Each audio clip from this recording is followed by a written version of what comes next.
Welcome all of you. स्वागत है आप सभी का हमारे प्लेटफॉर्म विनिट ट्यूटोरियल पर। तो बच्चों, जैसे कि आप सभी को पता है, अभी हमारा सब्जेक्ट जिसका नाम है circuit and network theory start हो चुका है।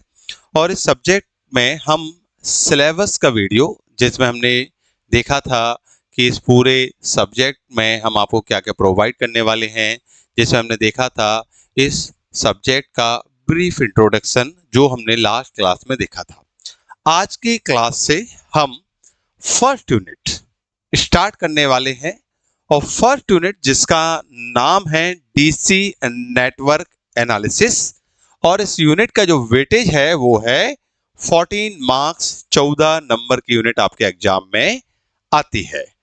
चलिए तो इस यूनिट को स्टार्ट करते हैं। और इस यूनिट को स्टार्ट करने के पहले जो मैंने आपको बताया था पिछली क्लास में कि हम आपको क्या क्या प्रोवाइड करेंगे, 2 मिनट में मैं एक बार फिर बता देता हूं। आपको हमारे प्लेटफॉर्म पर जिसका नाम है विनीत ट्यूटोरियल, इसको डाउनलोड करना है। आप प्ले स्टोर से डाउनलोड कर सकते हैं, वीडियो के डिस्क्रिप्शन में है लिंक, वहां से डाउनलोड कर सकते हैं। और इस एप्लीकेशन पर जाकर आप अपने ब्रांच के अंदर जाएंगे तो आपको सभी कंटेंट जो मैं यहाँ बोल रहा हूँ, सभी का सभी कंटेंट वहां मिलेगा। और हम आपको सबसे पहले जो बताया था मैंने कि रिकॉर्डेड वीडियो प्रोवाइड करते हैं। आपको पूरे सिलेबस के 5 यूनिट के रिकॉर्डेड क्लासेस मिलती हैं।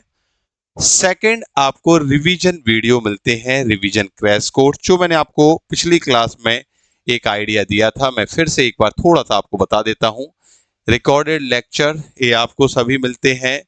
फिर रिवीजन क्रैश कोर्स, मैंने बताया था कि रिवीजन क्रैश कोर्स का मतलब है कि आप अगर 5 यूनिट को रिवाइज करना चाहते हैं, और ऑब्वियस सी बात है हर एक यूनिट में नंबर ऑफ लेक्चर्स जो होते हैं ऑन एन एवरेज 12-15 है ना, डिपेंड्स यूनिट कितनी बड़ी है छोटी है उतने होते हैं। तो हम अगर इनको रिवाइज करना चाहते हैं तो ये सभी रिवाइज करना आसान नहीं है। पर अगर मैं इन वीडियोस को शॉर्ट फॉर्म बोले रिवीजन वीडियोस के मैं कन्वर्ट करूं, तो आपको हमारे प्लेटफॉर्म पर हर एक यूनिट के रिवीजन वीडियो भी मिलते हैं। तो आप आसानी से रिवाइज कर पाएंगे और आपको थ्योरी नोट्स मिलते हैं जो आप प्रिंट आउट निकाल सकते हैं प्रिंटेबल फॉर्म में। तो आई थिंक आपको ये समझ में आ रहा है कि हमारे द्वारा आपको क्या क्या प्रोवाइड किया जाएगा। चलिए तो स्टार्ट करते हैं फर्स्ट यूनिट जिसका नाम है डीसी नेटवर्क एनालिसिस। और इस यूनिट का जो सिलेबस है, इस यूनिट के जो टॉपिक है वो आपके सामने आने वाले हैं, जरा इनको ध्यान से देखें। ये हमारे फर्स्ट यूनिट को बेसिकली हमने 7 सब यूनिट सब टॉपिक में डिवाइड कर रखा है। सब टॉपिक बोलना चाहिए मुझे। सबसे पहला जो आता है इसमें term related to circuit and network. हमारा सर्किट एंड नेटवर्क, सबसे पहले मैं आपको बताऊंगा यहाँ पर थ्योरी, बिल्कुल basic theory. What is the meaning of network, what is the meaning of circuit, इससे भी पहले है वो, है ना, इसमें लिखा नहीं है पर उससे भी पहले आपको आता है। मैंने जैसे कि आपको बताया था मेरे पढ़ाने का स्टाइल यही है, बिल्कुल जीरो लेवल से आपको हर एक चीज जीरो लेवल पर बताई जाएगी। कोई भी आपको समस्या नहीं होगी। पिछला आपने पढ़ा है नहीं पढ़ा है कोई दिक्कत नहीं है, पढ़ा है तो ठीक है, नहीं पढ़ा है तो कोई समस्या नहीं है। हर एक चीज आपको यहाँ पर मैं बताऊंगा। जैसे इस सब्जेक्ट को स्टार्ट करने के पहले बेसिक चीज हम network, circuit, types of network, types of circuit element सभी डिस्कस करेंगे। रजिस्टर क्या है, इंडक्टर क्या है, कैपेसिटर क्या है, हालांकि ये हम सबको आना चाहिए। रजिस्टर, इंडक्टर, कैपेसिटर मुझे यहाँ नहीं बताना चाहिए, आपको पता होना चाहिए, पर तब भी मैं बताऊंगा। क्यों? क्योंकि अगर किसी एक बच्चे को भी ये नहीं पता है और मैं बोलता जाऊं कि भैया कैपेसिटर में इनिशियल वोल्टेज ये है, अब उसे पता ही नहीं है बेचारे को कि what is the meaning of the initial voltage in the capacitor, तो उस स्टूडेंट को पूरा सब्जेक्ट समझ में नहीं आएगा, क्योंकि पूरे सब्जेक्ट में रजिस्टर, इंडक्टर, कैपेसिटर की ही बात होगी। तो इसलिए मैं आपको बिल्कुल डिटेल्ड फॉर्म में एक एक चीज बताऊंगा, बेफिक्र रहें, ठीक है। तो हम स्टार्टिंग करेंगे बेसिक थ्योरी से, जो इसमें नहीं लिखा है ये हमारे टॉपिक्स हैं जो हमारे सिलेबस हमारे यूनिवर्सिटी के द्वारा प्रोवाइड किए गए हैं। पर इससे पहले बेसिक चीज मैं बताऊंगा, फिर इसके बाद हम पढ़ेंगे हमारे इंपॉर्टेंट टर्मिनोलॉजी, जैसे कि हमारा इंपॉर्टेंट टर्मिनोलॉजी आता है नोड क्या है, लूप क्या है, ब्रांच क्या है, सर्किट क्या है, सब हम यहाँ डिस्कस करेंगे। फिर ये जो सेकंड नंबर पे जो लिखा हुआ है that is very very, second, third और फोर्थ, ये तीनों चीजें इतनी इंपॉर्टेंट है, मैं आपको पहले ही बता चुका हूं कि आप इस सब्जेक्ट में और दूसरे सब्जेक्ट में भी इन तीनों का उपयोग करेंगे। आप आगे डिजिटल इलेक्ट्रॉनिक्स देखेंगे, वो भी हमें इसी सेमेस्टर में पढ़ना है। आप एनालॉग इलेक्ट्रॉनिक्स देखेंगे, वो भी कहीं ना कहीं आप इन तीनों का यूज वहां भी करते हैं, आगे भी करते हैं, इसलिए इनको बड़े ध्यान से समझना है। किरचॉफ करंट लॉ, शॉर्ट में KCL, Kirchhoff voltage law, short में केवीएल। फिर इसके बाद अगला आता है नोडल एनालिसिस। नोडल एनालिसिस और मैश एनालिसिस दोनों ही हमारे सर्किट को एनालाइज करने के तरीके हैं। What is the meaning of the analysis? बहुत सारे बच्चों को लगता है कि सर एनालिसिस का मतलब क्या होता है। एनालिसिस का मतलब है किसी भी सर्किट में वोल्टेज और करंट की वैल्यू को देखना, उसमें कितना एनर्जी कंज्यूम हो रहा है। ज्यादातर हम सर्किट में करंट वोल्टेज की एनालिसिस ही करते हैं, पर और भी चीजें एनालिसिस कर सकते हैं। एनर्जी के लिए फॉर्मूला है, इंडक्टर में एनर्जी देखना है half L I square, capacitor में देखना है हाफ सी वी स्क्वायर, तो ये फॉर्मूले होते हैं। पर हर एक नेटवर्क में आप अगर देखेंगे, सर्किट एनालिसिस का मतलब है डिफरेंट डिफरेंट एलिमेंट्स के through, different different portion of the circuit के थ्रू करंट वोल्टेज निकालना। जैसे कि मान लीजिए एक सर्किट है, छोटा सा सर्किट में बना रहा हूं, ठीक है। अब मैं आपको बोलूं सर्किट को एनालिसिस करें, तो what is the meaning of analysis? Analysis का मतलब है मैं आपसे बोल सकता हूं कि यहां पर करंट निकालें, यहां पर वोल्टेज की वैल्यू निकालें, that is the meaning of analysis. तो एनालिसिस का मतलब क्या हो सकता है? मैं बोलूं इस कैपेसिटर की एनर्जी निकाल दें, हो सकता है मैं बोलूं कि ये सर्किट यहाँ पर जो बैटरी है जो लगा रखी है मैंने 5 वोल्ट की, कितनी पावर डिलीवर कर रही है ये निकालें। तो that is the meaning of analysis, ठीक है। तो सर्किट में हमें जो एनालिसिस करना है उसके दो तरीके होते हैं, नोडल और मैश। दोनों ही हमें डिटेल में पढ़ना है, बहुत ज्यादा डिटेल में पढ़ना है, जैसे कि मैंने बताया आगे भी यूज होता है। अब ये 5वें नंबर पर जो लिखा हुआ है ये कनेक्शन का टाइप है। सर्किट किस तरह से कनेक्ट करते हैं, जैसे कि मान लीजिए 3 एलिमेंट हैं, वो इस तरह से कनेक्ट है, तो ऑब्वियस सी बात है आपको समझ में आ रहा है ये कनेक्शन है।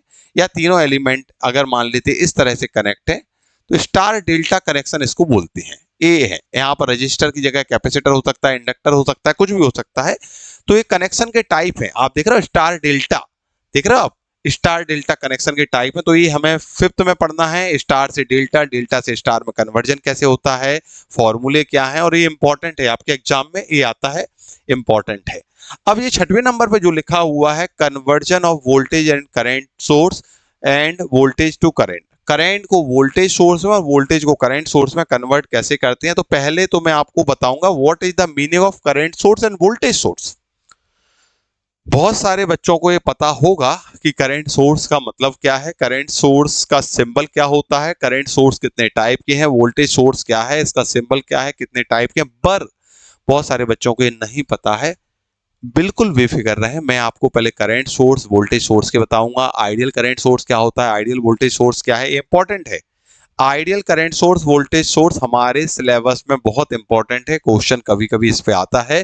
फिर करंट सोर्स जो है उसे वोल्टेज सोर्स में कन्वर्ट करना है, वोल्टेज सोर्स को करंट सोर्स में कन्वर्ट करना है, सभी हम डिस्कस करेंगे। ये सिंपल सा करंट सोर्स इस तरह से एरो से दिखाते हैं, वोल्टेज सोर्स आप देखेंगे तो आप प्लस माइनस इस तरह से दिखाते हैं, ठीक है। अपन डिस्कस करेंगे, और चीज ये जो 6वें नंबर की है मैं आपको पहले ही बताऊंगा, ये इंपॉर्टेंट है। जब मैं आपको करंट और वोल्टेज सोर्स बताऊंगा वहीं पे कन्वर्जन भी सिखाऊंगा, तो 6वें नंबर तक हम वेट नहीं करेंगे, पहले ही बता देंगे।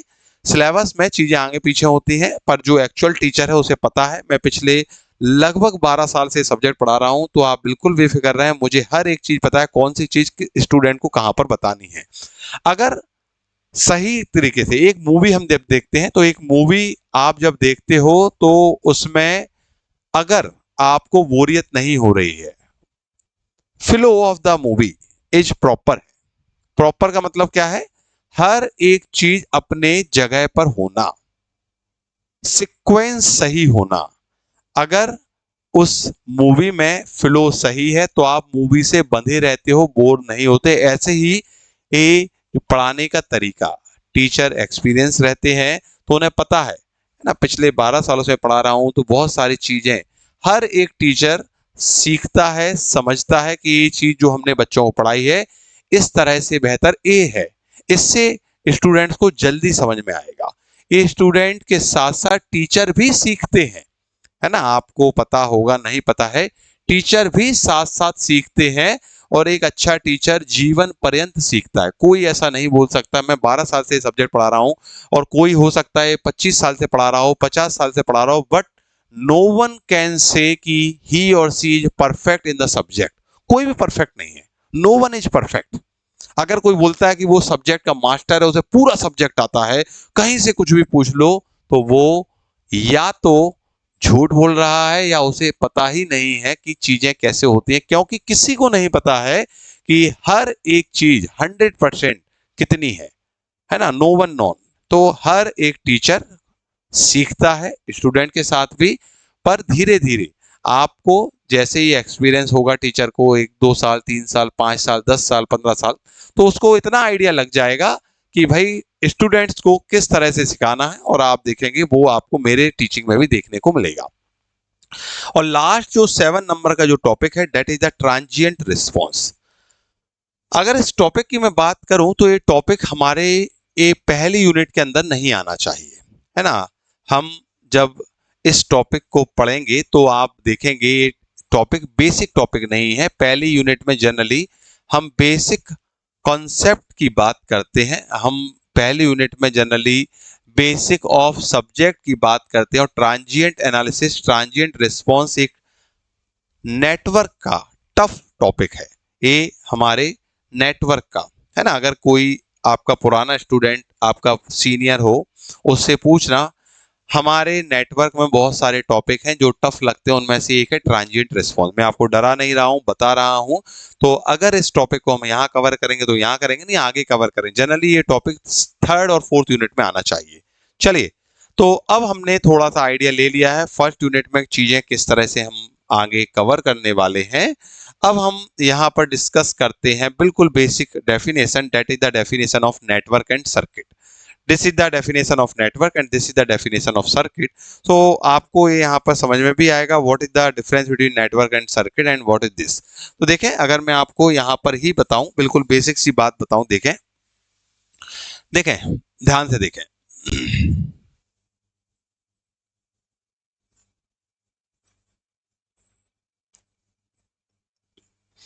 नेटवर्क और सर्किट में बिल्कुल बेसिक सा डिफरेंस है, क्लोज्ड पाथ। देखें, ये जो वर्ड है क्लोज्ड पाथ और ओपन पाथ, या क्लोज्ड लूप ओपन लूप, एक ही बात है। ये आपके सामने बार बार आएगा, पूरे इलेक्ट्रॉनिक्स में भी हमने पहले पढ़ा है, नेटवर्क में भी आएगा। बेसिक इलेक्ट्रॉनिक्स आप पढ़ ही चुके हो, सेकंड सेमेस्टर में जो होता है। तो क्लोज्ड पाथ का मतलब है कि, क्लोज्ड लूप का मतलब है, दोनों का मतलब एक ही है ना, क्लोज्ड पाथ और लूप, जिसमें आप अगर देखें इस नेटवर्क के रिस्पेक्ट में अगर मैं बात करूं, क्लोज्ड पाथ का मतलब है जिसमें करंट फ्लो हो रहा है। आपको भी पता है, हम भी घरों में बात करते हैं तो आप देखते हो ना, सर्किट में जो स्विच होता है, आप बिल्कुल बेसिक सी बात है, आप स्विच बंद करते हो, आपका लाइट फैन बंद हो जाता है, जैसे स्विच चालू करते हो लाइट और फैन ऑन हो जाता है। इसका मतलब क्या है, सर्किट को आपने कनेक्ट किया, सर्किट को आपने करंट प्रोवाइड किया, और सर्किट को कनेक्ट किया, कंप्लीट किया, उसे एक लूप प्रोवाइड किया। करंट आपको पता है आपके लूप में फ्लो होगा, जैसे ही सर्किट ओपन होगा करंट फ्लो नहीं होता है। तो अगर हम बिल्कुल बेसिक डेफिनेशन बोले तो what is the meaning of network, network means interconnection of the element. हमारे पास बहुत सारे एलिमेंट होते हैं, जनरली आप देखेंगे आपके पूरे पूरे नेटवर्क में हम जो एलिमेंट की बात करते हैं, आर मतलब रजिस्टर, एल मतलब इंडक्टर, सी मतलब कैपेसिटर, 3 हमारे एलिमेंट हैं। फिर इसके बाद आप बात करते हो वोल्टेज सोर्स की, ज्यादातर मैं आपको बोलूंगा यही देखने को मिलेगा 95% और 99% पे, है ना। यहाँ पर आपको डायोड, ट्रांजिस्टर देखने को नहीं मिलेंगे सर्किट में, और एक मिलता है करंट सोर्स। तो आपको ये 5 एलिमेंट ही देखने को मिलेंगे 95-99% सर्किट में। पांचों के नाम register, inductor, capacitor, voltage source, current source. अब ये पांचों सर्किट का इंटरकनेक्शन हमारा नेटवर्क कहलाता है। Inter connection of the element, कौन से एलिमेंट? इलेक्ट्रिकल एलिमेंट, क्योंकि हम ये नेटवर्क की बात कर रहे हैं। तो ये हमारा नेटवर्क है, और अगर वो नेटवर्क क्लोज्ड है, what is the meaning of the closed? This is the meaning of the closed. देखें, जैसे कि अभी मैंने आपको जो सर्किट बनाया, that is the closed circuit. देखिए आपका करंट यहां से इन होगा, यहां से आउट होगा, दैट इज द क्लोज्ड। तो आई थिंक आप क्लोज्ड लूप का मतलब समझ पा रहे हैं, करंट फ्लो होगा। अगर मैं बोलूं आपका एक सर्किट है, देखें जरा ध्यान से देखें, इस सर्किट में ए सर्किट है, केवल यहां पर आपने वोल्टेज सोर्स कुछ नहीं लगाया, तो आप बताओ इसमें आप देखें ये ओपन है कि नहीं है? This is the open loop. या आप अगर बात करें कि भाई इसी सर्किट में मैं और इसको आगे बढ़ा देता हूं, ठीक है, अब बताएं, ए वाला जो पोर्शन है आपका सर्किट है, ये पूरा सर्किट है, ए वाले पोर्शन में करंट फ्लो होगा, इस वाले में यहां से करंट, आप बोले कि यहां पर हमने 5 वोल्ट लगाया है, यहां पर करंट आया, और करंट यहां नहीं जाएगा क्योंकि ये ओपन है। पूरा का पूरा करंट, मान लीजिए यहां करंट की वैल्यू 1 एम्पियर है, मान लेते हैं, ये थोड़ा सा समझें, अभी आगे हम डिटेल बात करेंगे, पूरी यूनिट को हम बड़े ही डिटेल में समझेंगे। मान लीजिए यहां से करंट 1 एम्पियर अंदर जा रहा है, 1 एम्पियर करंट इधर सेम रहेगा। अब यहां पूरा करंट अंदर जाएगा, यहां कोई भी करंट नहीं जाएगा क्योंकि ये ओपन है। ओपन सर्किट में, ओपन लूप में करंट फ्लो नहीं करता है, ये बात रट लें, समझ लें। तो अब आप डेफिनेशन अगर पढ़ेंगे, बड़ी ही आसान है। Network is a interconnection of electrical elements. हमारे जो इलेक्ट्रिकल एलिमेंट्स हैं उनका इंटरकनेक्शन हमारा कहलाता है क्या? हमारा नेटवर्क। एलिमेंट्स कौन से हैं? Register, capacitor, inductor, voltage source, current source. Diode, transistor भी कभी कभी नेटवर्क में लगाए जाते हैं, पर यहां हम जो भी सर्किट पढ़ेंगे सभी में 5 एलिमेंट ही मिलेंगे, डायोड ट्रांजिस्टर नहीं देखने को मिलेगा। इट मे और may not contain closed path. Network के अंदर क्लोज्ड पाथ हो भी सकता है, नहीं भी हो सकता है, परेशान नहीं होना है। क्लोज्ड पाथ हो नहीं हो कोई दिक्कत नहीं है। And use to analyse the behaviour of the electrical and electronic system. आपको इलेक्ट्रिकल इलेक्ट्रॉनिक सिस्टम का बिहेवियर समझने के लिए यूज करना है। तो आपका ये सर्किट एवी नेटवर्क है, एवी नेटवर्क है, पर जब क्लोज्ड सर्किट होता है तो हम, क्लोज्ड लूप होता है तो हम उसे सर्किट बोलते हैं, बस इतना सा डिफरेंस है। तो अगर आप दोनों में डिफरेंस देखेंगे तो यहाँ एक लाइन, सब कुछ सेम है। Any interconnection of electrical component may not have the closed path. Network के अंदर क्लोज्ड पाथ नहीं भी हो सकता है, ऐसा नहीं है कि हमेशा नहीं होता है, हो भी सकता है, नहीं भी हो सकता है, but in the case of circuit ये नेटवर्क का ही एक टाइप है।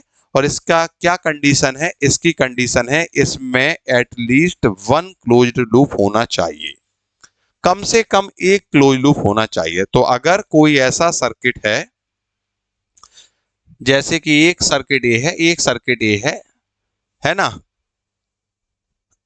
तो आपको ए सर्किट और ए सर्किट में अगर देखेंगे, ए ओपन लूप है, ये हमारा नेटवर्क हो सकता है, सर्किट नहीं हो सकता। सर्किट के लिए एटलीस्ट एक क्लोज लूप होना चाहिए, सर्किट के लिए एटलीस्ट एक क्लोज लूप होना चाहिए। इसमें आप देख रहे हो क्लोज लूप है, इसमें क्या है? क्लोज लूप है, ठीक है, यहां क्लोज लूप नहीं है।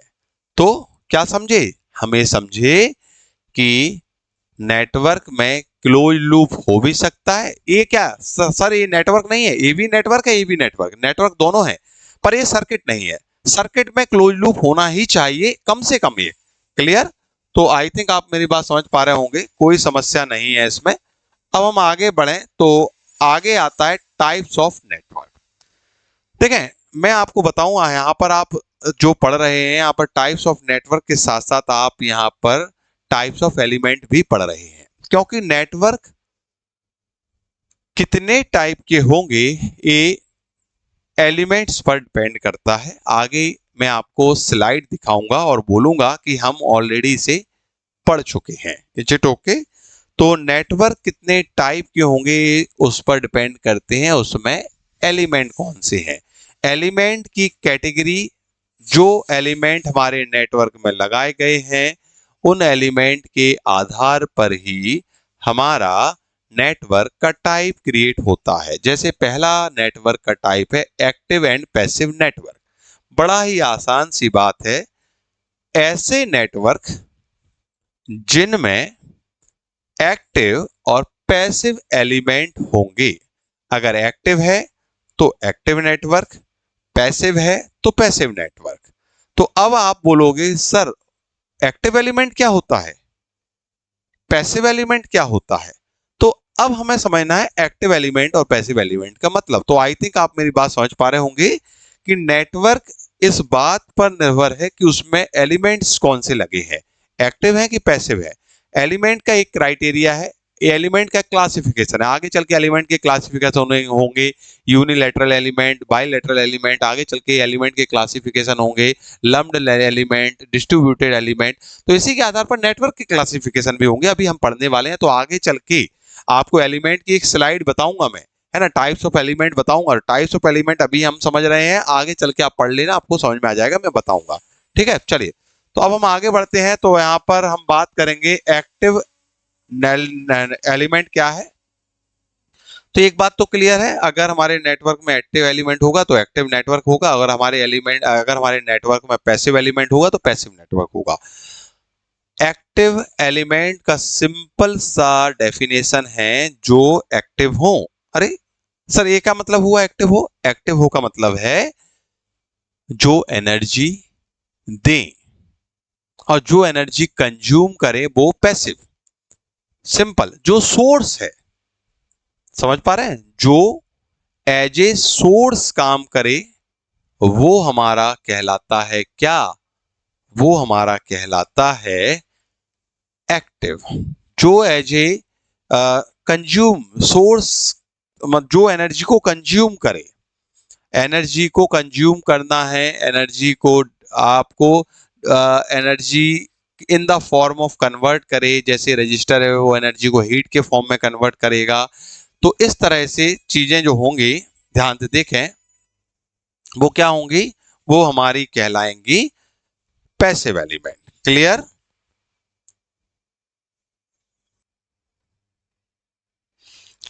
ओके, तो आई थिंक आप ये बात समझ गए होंगे एक्टिव और पैसिव नेटवर्क एलिमेंट का मतलब क्या होता है। और अगर मैं एग्जांपल की बात करूं तो एक्टिव एलिमेंट के जो एग्जांपल हैं वो क्या है? सोर्स। सोर्स मतलब कौन से? करंट सोर्स, वोल्टेज सोर्स, है ना। वो आपके किसके एग्जांपल होते हैं? एक्टिव के। तो अगर आपसे कोई बोले एक्टिव एलिमेंट के एग्जांपल लिख रहा हूं मैं, active element, current end voltage source, या कोई भी ऐसा एलिमेंट जो एनर्जी दे रहा है, वो हमारा एक्टिव एलिमेंट होगा। अब ऐसे नेटवर्क जिनमें, ये लिखा भी था यहाँ पे, सॉरी मैंने देख नहीं पाया, ऐसे नेटवर्क जिनमें एक्टिव एलिमेंट होते हैं वो हमारे एक्टिव नेटवर्क होते हैं। अब अगर हम बात करें पैसिव एलिमेंट के एग्जाम्पल की, पैसिव एलिमेंट के एग्जाम्पल सिंपल सी बात है, रजिस्टर है, ट्रांजिस्टर है, सॉरी रजिस्टर है, कैपेसिटर है, इंडक्टर है। ठीक है, ये सब हमारे पैसिव एलिमेंट है। और आपके नेटवर्क में एक कंफ्यूजन बच्चों को होता है कि सर अगर नेटवर्क में दोनों हैं, है ना, जैसे ये नेटवर्क मान लें, ये हमारा एक नेटवर्क है, ठीक है, और अगर आप इस नेटवर्क को ध्यान से देखेंगे तो इसमें ये रजिस्टर लगा है, इंडक्टर लगा है और वोल्टेज सोर्स लगा है।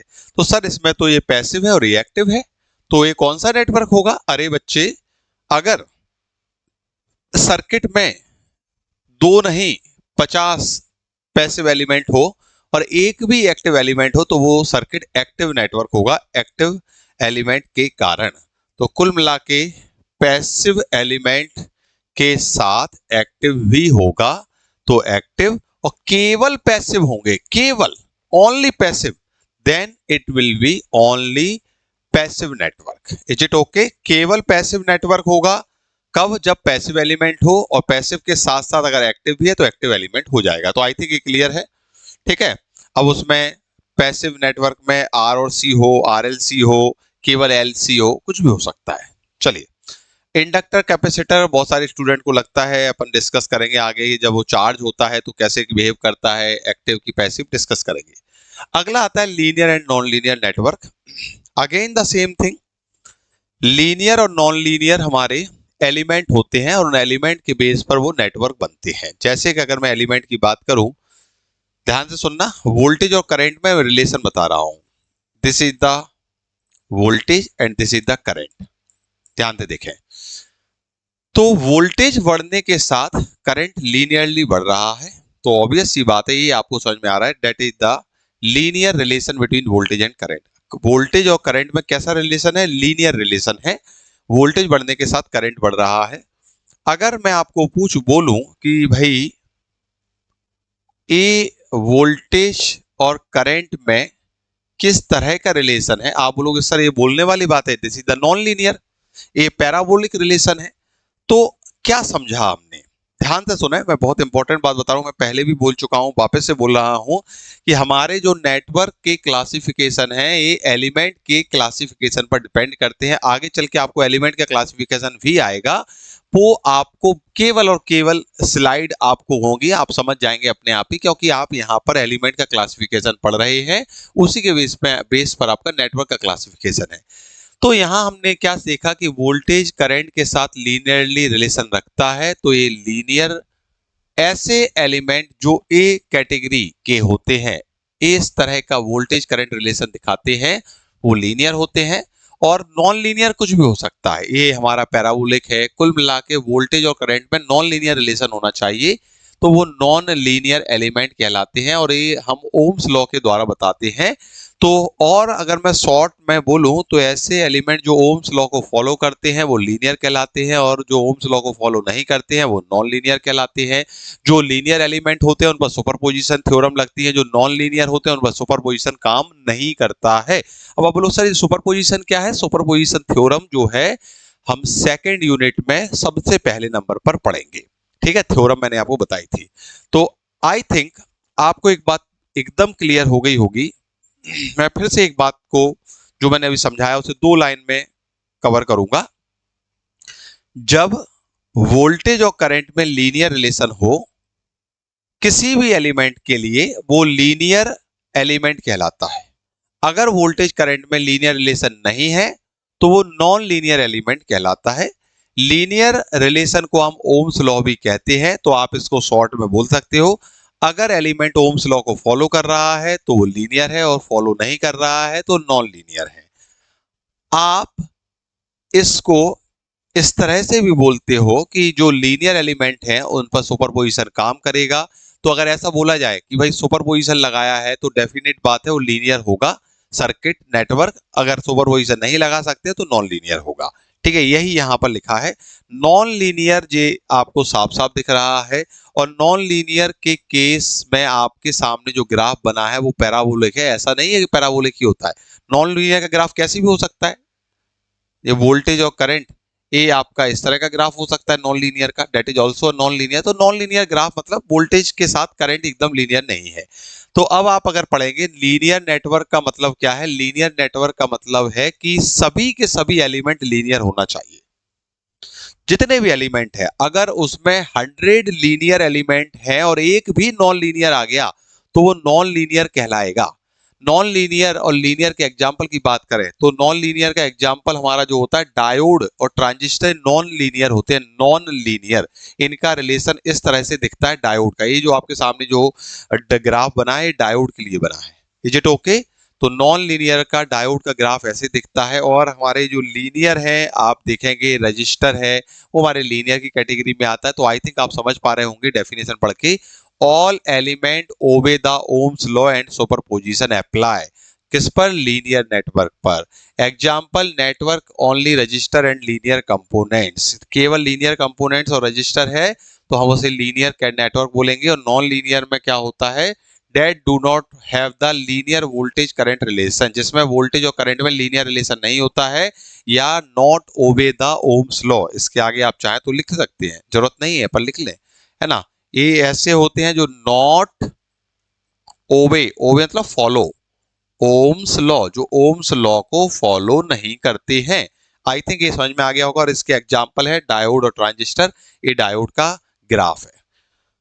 अगला अगर मैं बात करूं लम्प्ड एंड डिस्ट्रीब्यूटेड नेटवर्क, ठीक है, सिंपल सी बात है, अगेन वही बात मैं तीसरी चौथी बार बोल रहा हूं कि लम्प्ड और डिस्ट्रीब्यूटेड एलिमेंट जहां होंगे वो उस तरह का नेटवर्क होगा। अगर हमारे नेटवर्क में लम्प्ड एलिमेंट लगे हैं तो लम्प्ड नेटवर्क है, अगर डिस्ट्रीब्यूटेड लगे तो डिस्ट्रीब्यूटेड नेटवर्क है। बहुत आसान सी बात समझते हैं, लम्प्ड और डिस्ट्रीब्यूटेड का मतलब क्या है।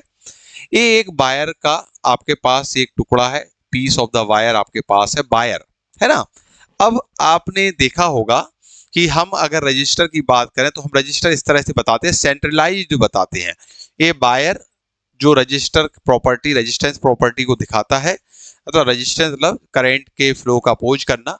तो आप देखते हैं ये वायर जो है इसमें हर एक जगह, ऐसा नहीं है हर एक जगह पर रेजिस्टेंस की प्रॉपर्टी है, पर आप इसे कैसे दिखाते हो, आप इसे सेंट्रलाइज्ड वे में दिखाते हो। आप इसे कैसे दिखाते हो, सेंट्रलाइज्ड वे में दिखाते हो। तो एलिमेंट की जो प्रॉपर्टी है उसे आप कहते हैं कंसंट्रेटेड फॉर्म में दिखाते हो, एक पॉइंट पर दिखाते हो, सेंट्रलाइज्ड फॉर्म में दिखाते हो।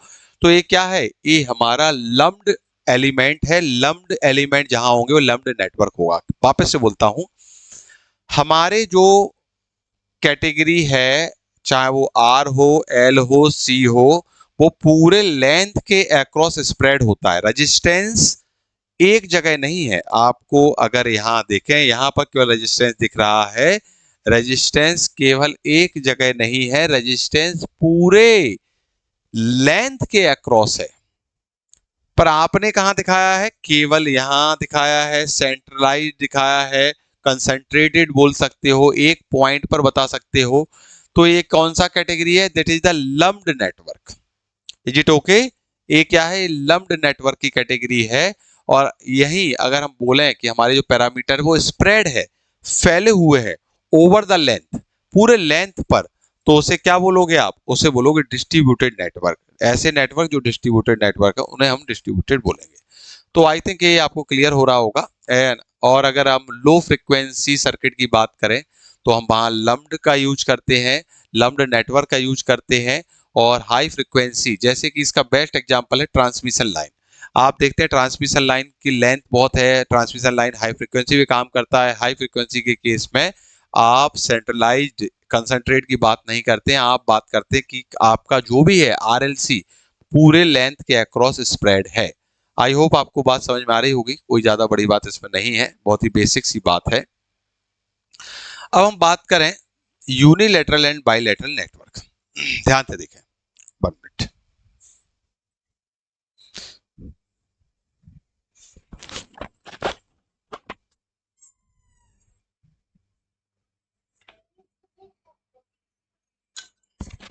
हाँ जी, तो अगर मैं बात करूं यूनिलेटरल और बाइलेटरल नेटवर्क, तो ये जो कॉन्सेप्ट है बहुत ही आसान है। जैसे आप किसी भी नेटवर्क में एलिमेंट में समझाता हूं, करंट को इस डायरेक्शन से उस डायरेक्शन में ले जाए, मतलब करंट और वोल्टेज की पोलरिटी अपोजिट करें और सर्किट का बिहेवियर अगर चेंज ना हो, है ना, बहुत ही बेसिक सी बात है। देखें, जैसे ये आपका क्या है, ये डायोड है। इस डायोड में अगर आप करंट यहां से फ्लो करेंगे तो डायोड बिहेव करेगा as a short circuit. Diode कैसा बन जाएगा, शॉर्ट। ए डायोड का पी होता है, डायोड का एन होता है। अगर आपने सेकंड सेमेस्टर में बेसिक इलेक्ट्रॉनिक्स को ध्यान से पढ़ा है तो ये बात आपके समझ में आ रही है। और जिसने नहीं भी पढ़ा है परेशान नहीं होना है, सिंपल सी बात है। डायोड में करंट पी से एन की तरफ फ्लो होता है, और जब डायोड में करंट पी से एन की तरफ जाएगा तो डायोड शॉर्ट सर्किट की जैसे बिहेव करेगा। That is the short circuit. Short circuit का मतलब तो समझ में आता है आपको शायद। अब अगर डायोड में करंट एन से पी जाए, ध्यान से देखें, पी से एन ना जाते हुए डायोड में करंट अपोजिट जाए, दैट इज द अपोजिट का मतलब समझ में आता है, एन से पी। डायोड का जो ये वाला सिरा है इसको पी बोलते हैं, ये वाले को एन बोलते हैं। अगर डायोड में करंट एन से पी जाता है तो डायोड ओपन सर्किट की जैसे बिहेव करता है। कैसे बिहेव करता है डायोड, तो क्या सीखा आपने यहाँ पे, क्या समझा? अगर ये बात समझ गई तो आपको बायलेटरल और यूनिलेटरल एलिमेंट समझ में आ जाएंगे, और ऑब्वियस सी बात है जो एलिमेंट जिस नेटवर्क में होंगे वो नेटवर्क की कैटेगरी होगी। ठीक है, तो आपने यहां सीखा कि डायोड एक एग्जाम्पल है। ऐसे और भी एग्जाम्पल हो सकते हैं। ट्रांजिस्टर भी इस तरह का बिहेव करता है, बहुत सारे एग्जाम्पल है, ध्यान से देखें। आपने यहां सीखा कि अगर हमने करंट की डायरेक्शन को अपोजिट कर दिया, अगर करंट की डायरेक्शन यहाँ P से N है तो ये शॉर्ट सर्किट बिहेव कर रहा है आपका एलिमेंट, और अगर करंट की डायरेक्शन अपोजिट हो गई है तो आपका एलिमेंट ओपन सर्किट बन गया। यहाँ करंट फ्लो करेगा, यहाँ पर ओपन सर्किट में करंट फ्लो नहीं करेगा। तो हमको ये बात समझ में आ गई कि ऐसे भी एलिमेंट हमारे पास पाए जाते हैं कि उनमें करंट की वोल्टेज की डायरेक्शन अगर हम पलट दें, करंट वोल्टेज की डायरेक्शन को अगर हम पलट दें तो उनका बिहेवियर बदल जाएगा, शॉर्ट से ओपन, ओपन से शॉर्ट हो जाएंगे। तो इस तरह के एलिमेंट को हम यूनिलैटरल एलिमेंट बोलते हैं, और ये वाले एलिमेंट जिस भी नेटवर्क में पाए जाएंगे जिस उनको हम यूनिलैटरल नेटवर्क बोलेंगे। तो properties change with the direction और वोल्टेज, आपके करंट और वोल्टेज की डायरेक्शन पर प्रॉपर्टी डिपेंड करती है। आपके सामने एग्जांपल दिखा हुआ है डायोड का। इज इट ओके और नॉट? समझ में आया कि नहीं आया? आई थिंक ये समझ में आ गया होगा। बहुत ही बेसिक बात है। अब ऑब्वियस सी बात है, आप बाइलेटरल की बात करेंगे, सर बाइलेटरल क्या होगा? बिल्कुल बिल्कुल इसकी अपोजिट डायरेक्शन, अपोजिट डेफिनेशन होगी। जैसे यूनिलैटरल में क्या होता है, यूनिलैटरल में आपने करंट बदला, बिहेवियर चेंज हुआ। अब रजिस्टर को देखो, रजिस्टर में करंट चाहे आप यहां से फ्लो कराओ तब भी रजिस्टर वैसे ही बिहेव करेगा, या करंट यहां से फ्लो कराओ तब भी रजिस्टर की प्रॉपर्टी नहीं बदलेगी। यहां से करंट अगर 2 एम्पियर जा रहा है तो ऑब्वियस ही बात है करंट की डायरेक्शन बदलोगे तो करंट में माइनस आ जाता है। जो करंट की डायरेक्शन है उसमें हम प्लस माइनस करते हैं। करंट जो फ्लो कर रहा है यहाँ अगर 2 है तो -2 होगा। माइनस बताता है करंट की डायरेक्शन पहले के रिस्पेक्ट में अपोजिट है।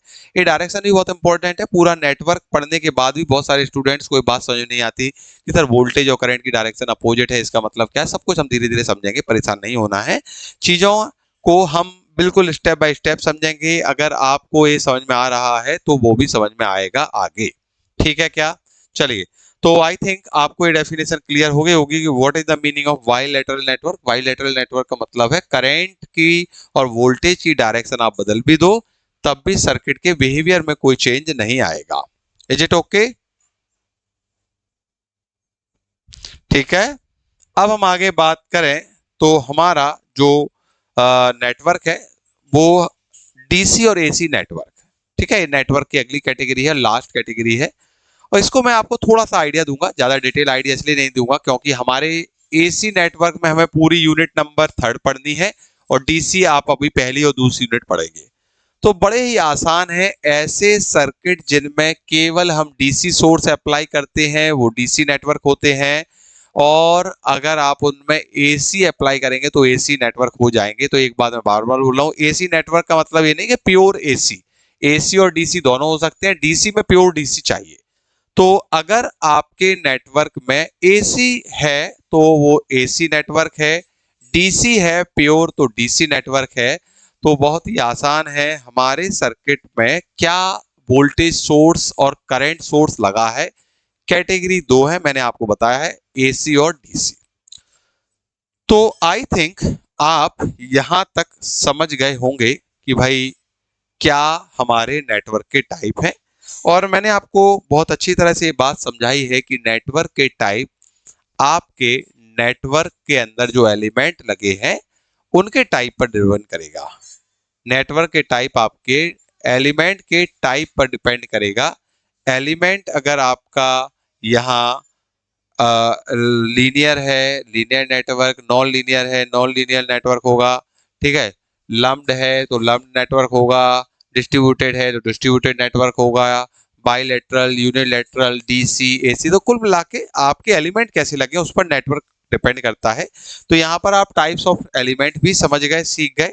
अब हम अगली क्लास में, यहाँ तक हमने नेटवर्क की बात की आज की क्लास में, बहुत ही बेसिक बात हमने की है, क्योंकि अगर हम आज की क्लास नहीं पढ़ते, बहुत सारे बच्चों को लगता है जो बहुत इंटेलिजेंट है, बहुत ज्यादा उन्होंने पहले से पढ़ रखा है, उनको हो सकता है उन्हें लगे कि आज की क्लास जो उन्हें आती है, कोई बात नहीं, अगर आपको आती है तो आप रिवीजन कर लें, क्योंकि मैक्सिमम बच्चे जो होते हैं वो एवरेज होते हैं। एवरेज बच्चा जो है उसे एक क्लास बहुत जरूरी है, क्योंकि आगे चल के बहुत सी बार ये बात आएगी कि भैया सर्किट लीनियर है, तो आपको पता तो होना चाहिए what is the meaning of linear, what is the meaning of unilateral, bilateral, है ना। इसलिए क्लास इंपॉर्टेंट है। अगली क्लास में हम एलिमेंट्स की बात करेंगे कि भाई रजिस्टर है, इंडक्टर है, कैपेसिटर है, ये कैसे बिहेव करते हैं, बहुत इंपॉर्टेंट है। अगर मैं आपको बोलूंगा कि initial voltage of the capacitor is this, तो आपको पता होना चाहिए what is the meaning of the initial voltage. Is it okay? तो अगर आपको वो नहीं पता है कि इनिशियल वोल्टेज का मतलब क्या है, इनिशियल करंट होता है in case of inductor, voltage होता है in case of capacitor, capacitor initially short circuit होगा अगर फ्रेश कैपेसिटर है, after some time infinity time पर कैपेसिटर और ओपन सर्किट होगा। इसका मतलब क्या है, ट्रांजिएंट एनालिसिस जब आप पढ़ोगे तो ये बात आएगी बार बार, भैया एक फ्रेश कैपेसिटर है, ये शॉर्ट सर्किट की जैसे बिहेव करता है, कैपेसिटर इनफाइनाइट टाइम के लिए लगा है तो ओपन सर्किट की तरह बिहेव करता है, इंडक्टर अगर फ्रेश है, नया है, तो ओपन सर्किट की तरह बिहेव करता है, अगर इंडक्टर को बहुत समय से लगा हुआ है सर्किट में, इनफाइनाइट टाइम हो गया है, तो वो शॉर्ट सर्किट के जैसे बिहेव करेगा। तो आपको पहले कैपेसिटर इंडक्टर तो पता हो, तो इसीलिए अगली क्लास फिर से बेसिक होगी, क्योंकि मुझे यहाँ आपके लिए सिलेबस खत्म नहीं करना है। बहुत से बच्चों को लगेगा सर जल्दी सिलेबस खत्म कर दे। सिलेबस खत्म होने के बाद अगर आपको कुछ भी समझ में नहीं आया तो पढ़ने का क्या मतलब है। सब्जेक्ट पढ़ने के बाद आप उसे अपने दिमाग में रख पाए, उसको अप्लाई कर पाए, और फ्यूचर में अगर आप अच्छे अच्छे एग्जाम देते हैं उनमें यूज कर पाए। आप याद करें कि सर ने, विनय सर ने मुझे सब्जेक्ट पढ़ाया था और ये सब्जेक्ट इतना बढ़िया है, इतना इंटरेस्टिंग है। मैं आपको बताऊं ये सब्जेक्ट अभी तक आपके इलेक्ट्रॉनिक्स में आपने जितने भी सब्जेक्ट पढ़े हैं 2 सेमेस्टर में, और आगे आने वाले भी जितने भी सब्जेक्ट पढ़ेंगे, सबसे ज्यादा इंटरेस्टिंग सब्जेक्ट है, क्योंकि ये प्योर प्योर न्यूमेरिकल सब्जेक्ट है। और मैं आपको बता दूं ये सब्जेक्ट बहुत सारे स्टूडेंट्स को बहुत ज्यादा टफ लगता है। मैं डरा नहीं रहा हूं, सच्चाई बता रहा हूं। अगर आपने सब्जेक्ट को सही तरीके से हैंडल नहीं किया तो आपको ये सब्जेक्ट बहुत ज्यादा टफ लगेगा। क्यों टफ लगेगा? क्योंकि आपको लगेगा करंट कहाँ से फ्लो करना है, वोल्टेज कहाँ जा रहा है, अगर हम करंट की डायरेक्शन बदल देते हैं तो क्या हो जाता है। तो इसलिए सब्जेक्ट को समझें और परेशान नहीं हो, स्टेप बाय स्टेप हम इसमें बात करेंगे। ठीक है बच्चे, चलिए तो यहाँ रुकते हैं, और हर एक क्लास के बाद हम जैसे कि बात करते हैं कि रिवीजन करना है आपको, और आपको जो रिवीजन करना है ना। और आपने आज पढ़ लिया, आज जो भी मैंने पढ़ाया है आप पढ़ने के बाद फिर एक बार रिवाइज करें, नोट्स को देखें, और जो जो चीजें हैं उनको सर्किट को बना के जरूर देखें। मिलते हैं अगली क्लास में। नमस्कार, धन्यवाद।